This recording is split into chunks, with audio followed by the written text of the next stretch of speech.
दुनिया का हर शौक पाला नहीं जाता, कांच के खिलौनों को उछाला नहीं जाता।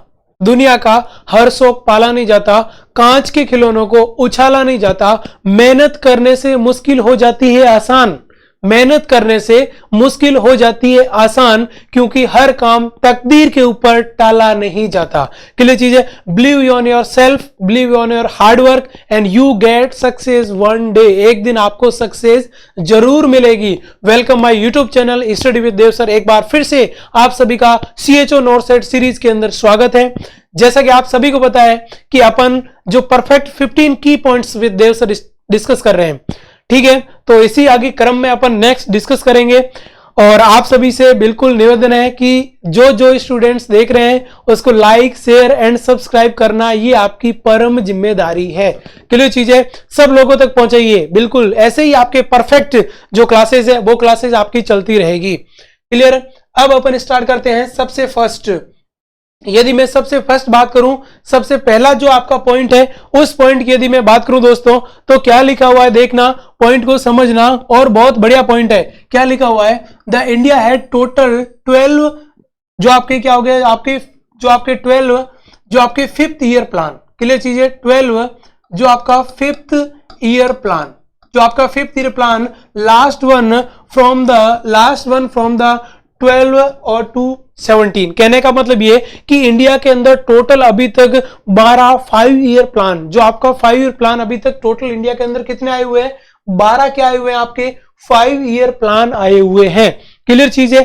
अब यदि मैं बात करूं कि क्या होगा, लास्ट वन कब आया था, क्वेश्चन आता है कि लास्ट 5 ईयर प्लान कब आया था, तो ध्यान रखना वो लास्ट जो आपका 5 ईयर प्लान आया था, वो लास्ट 5 ईयर प्लान कब आया था आपका, ध्यान रखना 2012 से लगाकर 2017। कब आया था आपका? 2012 से 2017 लास्ट 5 ईयर प्लान आपका आया था। ठीक बात है। तो ये चीज ध्यान रखना। अब देखो दो क्वेश्चन हो गए आपके पास में। एक तो ये हो गया कि इंडिया के अंदर टोटल कितने 5 ईयर प्लान आए, तो इंडिया के अंदर टोटल आपके कितने 5 ईयर प्लान आए, आपके कितने आए? 12। क्लियर चीज। और लास्ट कब आया था आपका? 2012 से 2017। अब यदि मैं बात करूं स्टार्टिंग की, जो आपका फर्स्ट 5 ईयर प्लान, फर्स्ट जो 5 ईयर प्लान है दोस्तों, वो कब आया था, तो वो जवाहरलाल नेहरू की सरकार में आया था। और वो कौन सा था आपका, कब आया था आपका? 50। कब आया था? 1951 के अंदर आया था फर्स्ट 5 ईयर प्लान। और जो 12वां और लास्ट 5 ईयर प्लान आया था वो आया था 2012 से लगाकर 2017। क्लियर चीज है। तो ये बात भी आप सभी को क्या करनी, ध्यान रखनी है। क्लियर चीज है। उसके बाद देखिएगा नेक्स्ट अपन बात करें कि उसके बाद में क्यों नहीं आया। उसके बाद इसलिए नहीं आया दोस्तों, उसके बाद क्यों नहीं आया, इसलिए नहीं आया कि इन 2015 मतलब इन जो आपका 2015 के अंदर, 2015 के अंदर जो प्लानिंग कमीशन है इंडिया का, उसने डिसॉल्व कर दिया किसको? Replace with the NITI Aayog. यदि आपसे क्वेश्चन पूछा जाए कि जो 5 ईयर प्लान है उसको किसने रिप्लेस किया दोस्तों, तब आपको क्या बताना है कि जो 5 ईयर प्लान था वो टोटल 12 आए थे। और 12 के बाद में क्या है, जो आपकी प्लानिंग कमीशन है इंडिया की, उस प्लानिंग कमीशन ने एक गठन कर दिया किसका? नीति आयोग का फॉर्मेशन कर दिया। किसका फॉर्मेशन कर दिया दोस्तों? नीति आयोग का फॉर्मेशन कर दिया। और उसकी क्या लागू होगी आपकी? नीति आयोग क्या बना दिया। अब नीति आयोग क्या है, क्या चीज नहीं देखना। अब यदि दोस्तों मैं नेक्स्ट में बात करूं कि नीति आयोग क्या है, क्या लिखा हुआ है देखो, government of India establish, government of India ने क्या इस्टेब्लिश किया? इस्टेब्लिश नीति आयोग। क्या इस्टेब्लिश किया? नीति आयोग। पहला क्वेश्चन आता है दोस्तों कि नीति आयोग की फुल फॉर्म क्या है। क्लियर चीज है। अब यदि मैं बात करूं कि नीति आयोग की फुल फॉर्म क्या है, तो क्या लिखा दोस्तों? National institution for the transforming India. National institution for the transforming India. क्या बोल रहे अपन? National institution for transforming India. और पहला ही क्वेश्चन, बिल्कुल बहुत बार क्वेश्चन आ चुका है, कब नीति आयोग कब लागू किया प्लानिंग कमीशन ने, तो ध्यान रखना 1 जनवरी 2015, 1 जनवरी 2015 में जो प्लानिंग कमीशन ने 5 ईयर प्लान को डिसॉल्व कर दिया। और डिसॉल्व करने के बाद में दोस्तों उन्होंने क्या बना दिया? नीति आयोग। और नीति आयोग का मतलब क्या होता है? National institution for transforming India. Clear चीज है। उसके बाद नेक्स्ट क्या लिखा है? As per replacement for the planning commission. बिल्कुल प्लानिंग कमीशन ने इसका क्या किया? रिप्लेसमेंट किया। क्लियर चीज है। अब उसके बाद देखिएगा नेक्स्ट अपन क्या बोल रहे हैं, ये तो आपका किसके बारे में हो गया, देखो फिफ्थ जो आपका 5 ईयर प्लान के बारे में हो गया, और उसके बाद में क्या नीति आयोग के बारे में हो गया। उसके बाद देखिएगा next point, very important point for community point of view, क्या लिखा है, the health care infrastructure in the rural area. क्या लिखा हो दोस्तों कि रूरल एरिया के लिए जो हेल्थ केयर इंफ्रास्ट्रक्चर बना हुआ है उसको अपन क्या बोलते हैं दोस्तों, आप सभी को पता है, उसको बोला जाता है 3 टायर सिस्टम। क्या बोला जाता है दोस्तों, 3 टायर सिस्टम बोला जाता है। तो ध्यान रखना, रूरल हेल्थ एरिया के अंदर जो हेल्थ का इंफ्रास्ट्रक्चर है दोस्तों, उसका नाम क्या है आपका, उसका नाम क्या है दोस्तों, 3 टायर सिस्टम, जिसके अंदर क्या होगा, सब सेंटर, पीएससी और क्या होगा, सीएससी। क्या होगा, सबसे नीचे जो पेरिफेरल सेंटर है दोस्तों, उसका नाम क्या है, सब सेंटर। उसके बाद में कौन आएगा, पीएससी आएगा, और उसके बाद में कौन सा आएगा, CSC. This is the 3 tier system. क्या है आपका, this is the 3 tier system. Kilo चीजें, ये आपका 3 टायर सिस्टम है, ठीक है, ये ध्यान रखना, रूरल एरिया का 3 टायर सिस्टम, ये ध्यान रखना, कीप इन माइंड। क्वेश्चन आता है, which of the following include in 3 tier system except, किसको छोड़ के 3 tier system, sub centre, PSC, CSC, not district hospital, not sub district hospital भी इसके अंदर नहीं आएगा। उसके बाद देखिएगा दोस्तों नेक्स्ट पॉइंट क्या लिखा हुआ है, दोनों बड़े अच्छे पॉइंट है। और क्या लिखा, प्राइमरी हेल्थ केयर। क्या लिखा दोस्तों, primary health care concept was finally accepted at the Alma Ata conference. Very important, यदि आपसे पूछा जाए कि जो प्राइमरी हेल्थ केयर है, वो प्राइमरी हेल्थ केयर के लिए जो एलिमेंट्स बनाए गए, उसके जो प्रिंसिपल बनाए गए, वो कब बनाए गए थे, तो ध्यान रखना वो बने कब थे, ध्यान रखना 73 में। लेकिन 78 में एक अल्मा आटा में कॉन्फ्रेंस हुई थी, और उस कॉन्फ्रेंस के अंदर जो आपकी 78 में, उस कॉन्फ्रेंस के अंदर जो आपकी प्राइमरी हेल्थ केयर कॉन्सेप्ट था उसको एक्सेप्ट किया गया। क्वेश्चन आएगा, primary health care accepted by Alma Ata conference, तब आपको बिल्कुल इसका राइट आंसर क्या देना है, 78। कॉन्फ्रेंस का पूछे तो भी 78 देना है। प्राइमरी हेल्थ केयर कॉन्सेप्ट कब एक्सेप्ट किया ये पूछे तो भी दोस्तों आपको 78 इसका क्या करना है, आपका 78 इसका क्या करना है, आपको इसका राइट आंसर कमेंट करना है। क्लियर चीज है, तो ये क्या हो गया, प्राइमरी हेल्थ केयर। और आप सबको ध्यान रखना है, इसको क्या बोलते हैं, आपने नाम सुनोगा, किसी जगह इसका लिखा आता है सीपीएससी। क्या लिखा था दोस्तों, CPSC. CPSC primary health care है। सी का मतलब होता है दोस्तों कॉम्प्रीहेंसिव। क्या लिखा आपका, कॉम्प्रीहेंसिव। क्या होता है दोस्तों, कॉम्प्रीहेंसिव जो आपका प्राइमरी हेल्थ केयर होती है, वो कॉम्प्रीहेंसिव प्राइमरी हेल्थ केयर, जिसको अपन सीपीएससी बोलते हैं। तो CPSC primary health care same है। और कब आपको एक्सेप्ट किया गया था, आपका 78 के अंदर एक्सेप्ट किया गया था, कीप इन माइंड। उसके बाद देखिएगा नेक्स्ट दोस्तों बड़ा अच्छा पॉइंट लिखा है, primary health care must be acceptable. Clear चीज है। उसके बाद कैसी होनी चाहिए, असेसिबल। उसके बाद में कैसी होनी चाहिए, अवेलेबल। और उसके बाद में कैसी होनी चाहिए, एफोर्डेबल। ध्यान रखना, क्वेश्चन आएगा जो प्राइमरी हेल्थ केयर है, उस प्राइमरी हेल्थ केयर का 4A कॉन्सेप्ट क्या है। क्या क्वेश्चन आएगा, प्राइमरी हेल्थ केयर का 4A कॉन्सेप्ट क्या है, तब आपको बताना है एक्सेप्टेबल, असेसिबल, अवेलेबल और एफोर्डेबल। क्या है आपका, एक्सेप्टेबल, असेसिबल। उसके बाद में जो भी आप प्राइमरी केयर दे रहे हो वो उसको एक्सेप्ट होनी चाहिए, जो उसको प्राइमरी केयर दे रहे हो वो उसके वहां असेस मिलनी चाहिए। उसके बाद में क्या होना चाहिए, वहां अवेलेबल हो, वही चीज करनी चाहिए। और उसके बाद में अफोर्ड मतलब वो खुद अफोर्ड कर सके। ये 4 प्राइमरी जो आपकी हेल्थ केयर है उसके 4A जो सिंबल है या 4A होल मार्क है, ये किसके, आपके प्राइमरी हेल्थ केयर की। बहुत अच्छा क्वेश्चन है दोस्तों। उसके बाद देखिएगा नेक्स्ट जो आपका, ये भी आपका क्वेश्चन है। This is the very important question point of view से, जो आपकी कौन सी, जो कम्युनिटी पॉइंट ऑफ व्यू से बहुत अच्छा क्वेश्चन है। क्या कर रहा है दोस्तों, प्रिवेंशन ऑफ रिस्क फैक्टर को ही प्रिवेंट कर रहा है दोस्तों।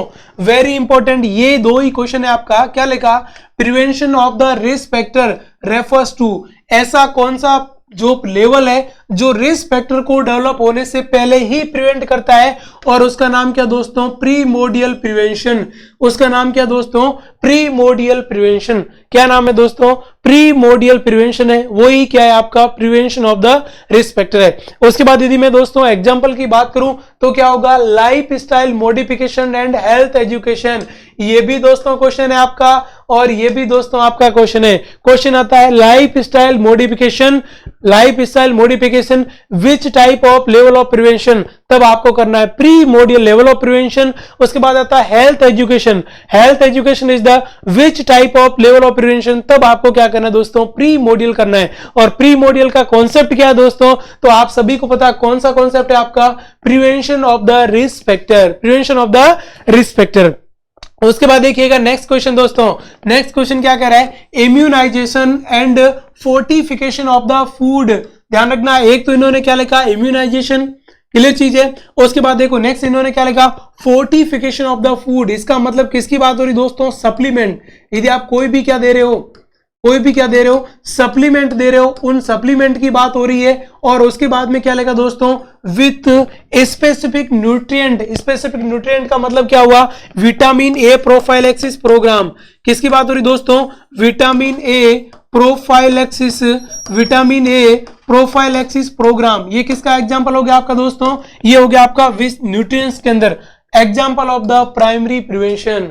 क्या बोल रहा है कि प्राइमरी प्रिवेंशन में इम्यूनाइजेशन आएगा आपका, फोर्टिफिकेशन ऑफ फूड मतलब आप कोई भी सप्लीमेंट दे रहे हो वो भी किसके अंदर आएगा दोस्तों, प्राइमरी के अंदर। या कोई भी आप न्यूट्रिशन दे रहे हो स्पेसिफिक, जैसे अपन ने बोल दी विटामिन ए हो गया। उसके बाद में आप कोई भी प्रोटीन, फैट या कोई भी मिड डे मील प्रोग्राम वाला किसी भी टाइप का न्यूट्रिशन देते हो दोस्तों, वो भी किसके अंदर काउंट होगा। तो ध्यान रखना, वो भी आपका किसके अंदर काउंट होगा, प्राइमरी। प्राइमरी प्रिवेंशन को हमेशा दोस्तों क्या बोला जाता है, प्री पैथोजेनिक कंडीशन बोला जाता है। रिस्क फैक्टर प्रेजेंट है लेकिन डिजीज अभी तक नहीं हुई है, रिस्क फैक्टर प्रेजेंट है लेकिन डिजीज अभी तक नहीं हुई है। ऐसा जो आपका लेवल ऑफ प्रिवेंशन होता है वो कौन सा होगा दोस्तों, प्राइमरी। ध्यान रखना, लाइफ स्टाइल मॉडिफिकेशन और जो हेल्थ एजुकेशन है ये प्राइमरी में भी आ सकते हैं, लेकिन प्राइमरी में अब आप आंसर कब करोगे, तब करना है जब क्या हो जाए, जब प्री मॉड्यूल ऑप्शन में नहीं हो। यदि प्री मॉड्यूल क्या है दोस्तों आपका ऑप्शन के अंदर ही नहीं है, इसका मतलब आपको क्या करना है, इसका मतलब ध्यान रखना आपको क्या करना है,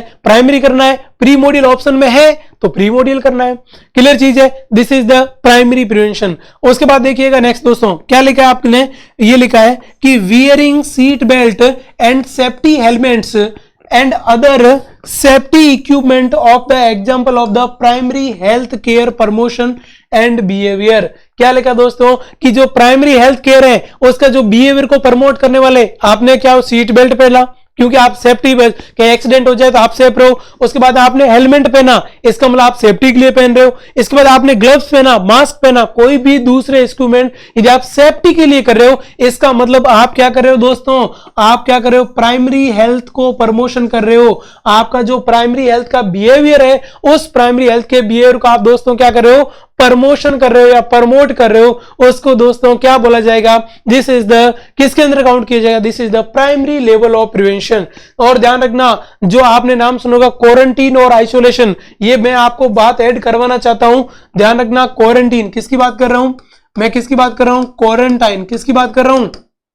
जो क्वारंटाइन है दोस्तों ये मेंशन कर देना, इसको मेंशन कर देना कि क्वारंटाइन हमेशा प्राइमरी के अंदर आएगा, क्वारंटाइन हमेशा प्राइमरी के अंदर आएगा, क्वारंटाइन हमेशा प्राइमरी के अंदर आएगा और आइसोलेशन हमेशा सेकेंडरी के अंदर आएगा। ये बात भी आप सभी को मेंशन करनी है, क्लियर चीज है। तो ये कौन सा हो गया आपका, ये कौन सा हो गया आपका primary prevention.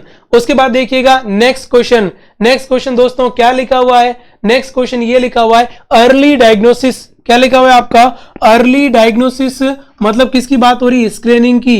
And primary treatment मतलब बेसिक ट्रीटमेंट जो होता है उसकी बात हो रही है of the disease, also known as the secondary prevention. दोस्तों क्या बोला है कि सेकेंडरी प्रिवेंशन क्या होता है कि अर्ली डायग्नोसिस और जो प्राइमरी ट्रीटमेंट करते हो, this is the main concept of the secondary level of prevention. क्या हो गया दोस्तों, सेकेंडरी लेवल ऑफ प्रिवेंशन का यदि आप कॉन्सेप्ट की बात करूं तो अर्ली डायग्नोसिस एंड क्या हो गया आपका basic treatment is the main की पॉइंट या मेन जो आपका पर्पज है वो कौन सा होगा, सेकेंडरी लेवल होगा। तो ये क्या हो गया आपका इसका। अब मैं बात करूं और क्या होगा, ध्यान रखना, स्क्रीनिंग सारी होगी। ऑल गवर्नमेंट के प्रोग्राम जितने भी, ऑल जो गवर्नमेंट के आपके जितने भी ऑल प्रोग्राम ऑफ गवर्नमेंट, जितने भी गवर्नमेंट के प्रोग्राम होते हैं वो भी दोस्तों किसके अंदर जाएंगे, वो भी आपके सेकेंडरी के अंदर जाएंगे। और मैंने आपको क्वारंटीन प्राइमरी में लिखाया, इसका मतलब आइसोलेशन। किसकी बात कर रहा हूं दोस्तों, आइसोलेशन किस में जाएगा, आइसोलेशन किस में जाएगा, आइसोलेशन जाएगा दोस्तों सेकेंडरी में जाएगा। Isolation also goes into secondary और quarantine also goes into primary. ये बात भी आप सभी को क्या करनी, ध्यान रखनी है, वेरी इंपॉर्टेंट। उसके बाद देखिएगा नेक्स्ट पॉइंट, क्लियर चीजें। नेक्स्ट पॉइंट देखो, ग्रोथ एंड डेवलपमेंट का ऊपर पॉइंट है, और ग्रोथ एंड डेवलपमेंट के ऊपर क्या पॉइंट है, देखो ग्रोथ। सबसे पहले क्या बोला, ग्रोथ क्या है, ग्रोथ किसे कहोगे, क्लियर चीजें। तो ध्यान रखना ग्रोथ का मतलब क्या होता है, देखो नेक्स्ट क्या लिखा, increase in the number and size of the cell. Clear चीजें, ध्यान रखना। ग्रोथ की डेफिनेशन आती है, ग्रोथ किसे कहते हो, ग्रोथ को कैसे डिफाइन करोगे, यदि किसी भी सेल के नंबर बढ़ना या किसी भी सेल की साइज नॉर्मली बढ़ना। ध्यान रखना, यदि किसी भी सेल की साइज एबनॉर्मल बढ़ रही है, उसकी साइज एबनॉर्मल बढ़ रही है, इसका मतलब वो कैंसर है, वो आपकी नॉर्मल नहीं है, वो नॉर्मल ग्रोथ नहीं है, उसको एबनॉर्मल ग्रोथ कहेंगे और इसको अपन नियोप्लेजिया बोलते हैं। लेकिन यदि आपकी normal, increase number of the cell, increase number of the size normally यदि बढ़ रही है, उसको अपन क्या बोलेंगे दोस्तों, उसको क्या बोला जाएगा, उसको ये बोला जाएगा ग्रोथ बोला जाएगा।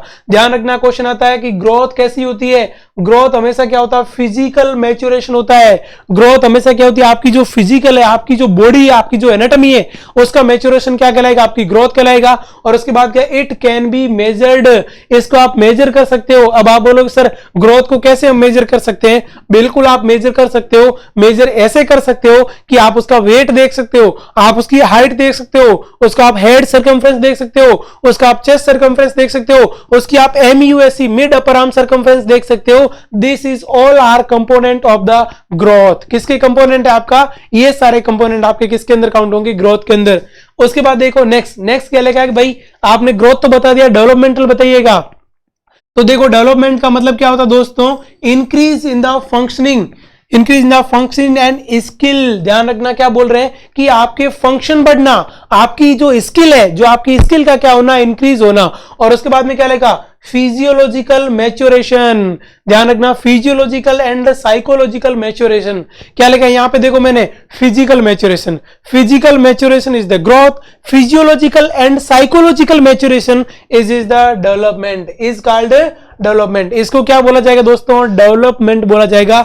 और इसने क्या लिखा, it can not be measure, इसको मेजर कर सकते हो क्या, किसी की फिजियोलॉजी अंदर जाके मेजर कर सकते हो क्या, नहीं।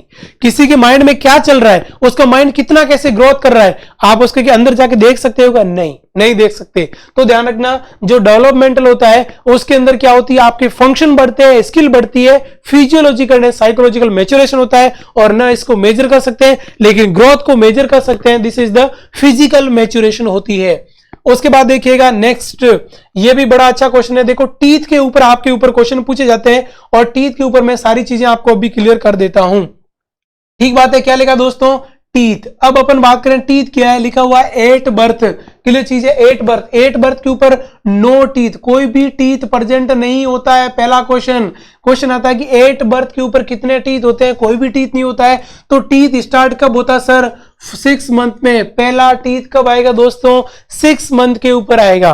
पहला टीथ कब आएगा, 6 मंथ के ऊपर पहला टीथ बेबी के अंदर आएगा। अब देखना नेक्स्ट पॉइंट क्या कह रहा है, नेक्स्ट पॉइंट ये कह रहा है कि first teeth of baby is lower central incisor. क्या लिखा आपका, बेबी का सबसे पहला टीथ कौन सा, ये क्वेश्चन आता है जिसका नाम क्या है, लोअर सेंट्रल इंसिजर। और ये कब आता है दोस्तों, 6 मंथ की एज के ऊपर आता है। ध्यान रखना, वेरी इंपॉर्टेंट, 6 मंथ की एज के ऊपर एक टीथ आता है जिसका नाम है लोअर सेंट्रल इंसिजर। कौन सा आपका, लोअर सेंट्रल इंसिजर। ध्यान रखना, ये बेबी का सबसे पहला टीथ होता है, ठीक है, कौन सा, लोअर सेंट्रल इंसिजर। उसके बाद देखो नेक्स्ट क्या क्वेश्चन लिखा है दोस्तों, क्वेश्चन ये लिखा है first molar teeth. First molar teeth baby में कब आता है, तो ध्यान रखना, फर्स्ट मोलार टीथ है वो आपका 6 ईयर के ऊपर आएगा। फर्स्ट मोलार टीथ कब आएगा दोस्तों, 6 ईयर के ऊपर आएगा। जब अब फर्स्ट मोलार की आ गई है तो मैं बात कर रहा हूं सेकंड मोलार है दोस्तों, वो 12 साल की एज पे आता है। और दोस्तों थर्ड मोलार है दोस्तों, वो आपका 18 साल की एज के ऊपर आता है। क्लियर चीज है, तो ये ध्यान रखना, यदि आपसे ये पूछे कि first molar teeth of baby आपको 6 ईयर बताना है, second molar teeth of baby आपको 12 साल बताना है, और थर्ड मोलार टीथ पूछे तो आपको 18 साल बताना है, बेबी का सबसे पहला टीथ पूछे तब आपको 6 मंथ बताना है, और कौन सा होगा, लोअर सेंट्रल इंसीजर होगा। कौन सा होगा आपका, लोअर सेंट्रल इंसीजर होगा। उसके बाद देखिएगा नेक्स्ट दोस्तों, नेक्स्ट क्या लिखा हुआ है कि जो मिल्क टीथ है, क्या लिखा हुआ है, ध्यान रखना, मिल्क टीथ।